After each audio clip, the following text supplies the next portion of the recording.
રાજ્યનો કોઈ જિલ્લો બાકી નથી કે જ્યાં વરસાદ નથી વરસ્યો। વાત મહેસાણાની કરીએ, મહેસાણાના કડીની કરીએ તો ત્યાં પણ સાંબેલાધાર વરસાદ વરસ્યો છે અને થોડાક જ વરસાદમાં સ્થિતિ એવી થઈ ગઈ કે અલગ અલગ વિસ્તારોમાં પાણી ભરાઈ ગયા। જે અંડરપાસ હોય છે તેમાં પણ પાણી ભરાઈ ગયા, જેના કારણે વાહન ચાલકો જે છે તેમને પણ તકલીફ વેઠવાનો વારો આવ્યો। નીચાણવાળા અનેક એવા વિસ્તારો છે કે જ્યાં વરસાદી પાણી જે તે ભરાઈ ગયા છે અને વાહન ચાલકોને આ પાણીમાંથી પોતાના વાહનોને દોરીને લઈ જવાની ફરજ પડી છે। અંડરપાસ જે આવેલો છે કડીમાં, એ અંડરપાસમાં પણ પાણી ભરાઈ ગયા છે અને નજીવા વરસાદમાં જ સ્થાનિકો કહી રહ્યા છે કે વારંવાર જે છે તે પાલિકા જે છે તે પ્રી મોન્સૂન કામગીરીની વાતો કરે છે, પરંતુ એ કામગીરી માત્ર ને માત્ર કાગળ પર થાય છે, નક્કર કામગીરી કોઈ થતી નથી અને સામાન્ય વરસાદમાં જળભરાવનો સામનો જે છે તે સ્થાનિકોને કરવો પડે છે અને આ સ્થિતિમાંથી બહાર નીકળવા માટે વારંવાર સ્થાનિકો જે છે તે રજૂઆત કરી રહ્યા છે।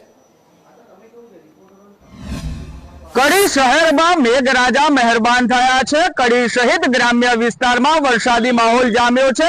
વરસાદ વરસતા કડી શહેરના નીચાણવાળા વિસ્તારોમાં વરસાદી પાણી ભરાયા છે। આપને બતાવવા માંગીશ કે આ કડી શહેરનો કરણનગર રોડ છે કે જ્યાં વરસાદી પાણી ભરાયા છે। કરણનગર રોડ ઉપર આવેલી જે સોસાયટીઓ છે તેની અંદર વરસાદી પાણી ઘૂસ્યા છે, જેને લઈને જે સ્થાનિકો છે તે હાલાકીનો સામનો કરી રહ્યા છે।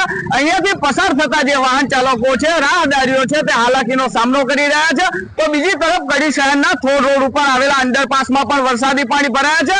હાલ જે અંડરપાસ છે તેને વાહન ચાલકો માટે બંધ કરવામાં આવે છે, તો બીજી તરફ કડી શહેરના સુજતપુરા રોડ ઉપર આવેલા રેલવે અંડરપાસમાં પણ વરસાદી પાણી ભરાતા જે વાહન ચાલકો છે તે હાલાકીનો સામનો કરી રહ્યા છે।